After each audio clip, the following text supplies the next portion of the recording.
My name is Charlie McGrath. I'm the founder of WideAwakeNews.com and a host on the Rinse Radio Network. This is the United States of America, the land of the fleeced and the home of the afraid. We had a horrific event happen in Connecticut last week. 30 people shot to pieces by an absolute piece of filth. The fact that the president used this event on Sunday to give a speech that started out as a condolence speech that turned into a political event to launch another set of agenda goals in disarming the people of this nation should terrify everybody. It is a horrific event that happened in Connecticut. There's no denying it. It's disgusting and filthy, and I feel horrible for the people that are involved. But it pales in comparison to the death that we deal around this planet every single day. We're killing 50, 60, 70 people for every one terrorist that we kill. We kill hundreds and hundreds of children a year in the name of prosecuting the war on terror. But we don't hear about this because this news isn't important enough to make the mainstream media, and it certainly doesn't serve to advance an agenda goal in this country. But a massacre in Connecticut is used as a political event. In fact, the president is now assigning Joe Biden to head up the effort on controlling gun violence.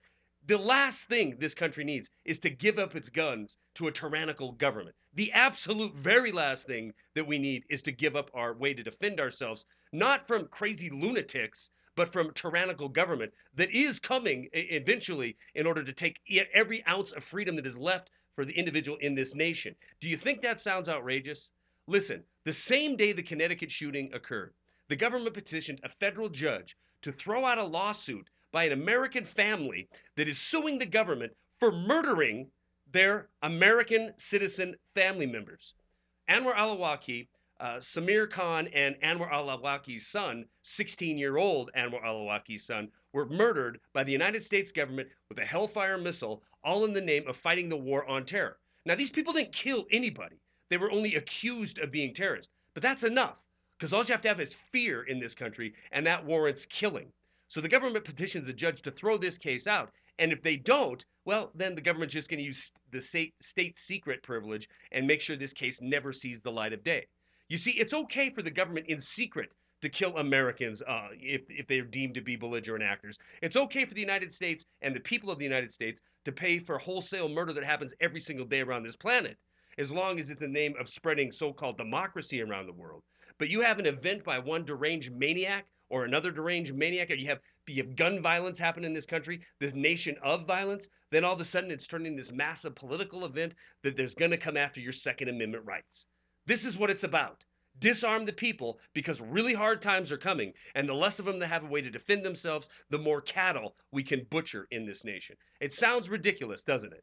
It sounds like it's not possible in the land of the fleeced and the home of the afraid. But guess what, guys? This is exactly where we're heading.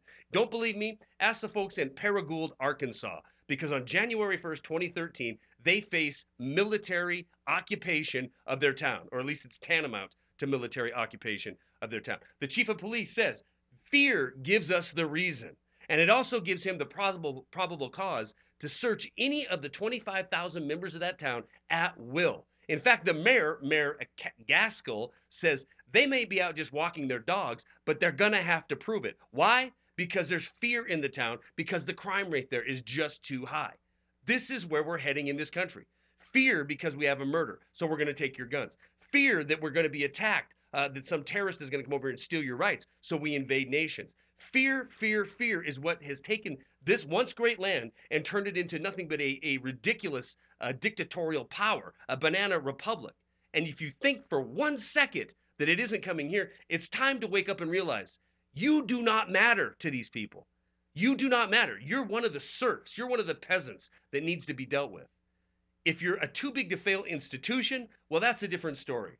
HSBC recently paid a $1.9 billion fine for their fraudulent dealings with drug dealers, with terrorists, with rogue nations, knew full well what they were doing. They paid a $1.9 billion fine, tantamount to 1 month's profit for this organization. This organization, in my opinion, criminal organization, that is bigger than it was in 2008 pre-crisis, is more systemic, and is absolutely still in the category of too big to fail. Guys, we gave up a bunch of our financial future and freedom to the government, to the Federal Reserve in 2008, because they were going to fix this too big to fail problem. We put trillions of dollars on our national debt, but they were going to fix this problem. But they fixed it all right. These institutions are bigger, more powerful than they've ever been, and you are more defenseless than you have ever been. This nation is weaker than it has ever been. This is the trajectory we're on, and the absolute last thing we should do ever is give up a way to defend ourselves from this tyrannical government. HSBC, $1.9 billion, 1 month's worth of profit to an institution that had $60 trillion worth of unmonitored transactions to nations like Iran that we're supposed to be afraid of because they're going to come over here and take our rights.